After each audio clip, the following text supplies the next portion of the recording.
aku ada. Aku pura-pura jadi villager. Aku belajar piano. Syazan. Tak. Aku pura-pura. Kau ni suara nama je. Aku pura-pura jadi villager. Hehe. Ha.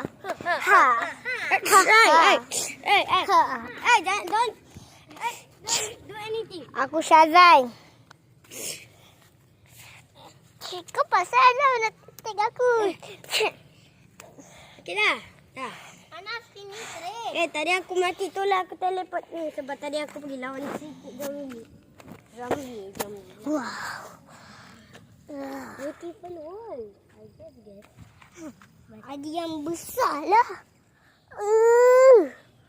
Kadang-kadang stone Oh. bricks. Stone bricks are not that important. This is called. Nampak? Nampak benda merah-merah sikit tu. Namanya ialah copper. Copper goofy. Kenapa tak boleh hancur benda ni? Oh. Ni. Sebab ni ada benda. See. Give it.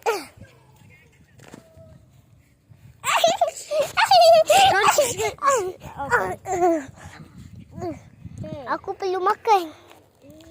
Lepas tu tiba-tiba aku mati sebab lapar sangat. Syazan is die. Tiba-tiba aku respawn balik. Ya. Anak, kau tak kasih aku makan tadi. Dia aku mana ada makanan lagi. Jom mengembara satu galaksi. Sekejap, Syazan. Sepatutnya kau spawn kat bed. Kau tak niat tidak? Aku tak. Aku main. Kau tengok zombie-zombie. Sampai pagi. Gila aku nak tidur. Hai. Wih, apa tu?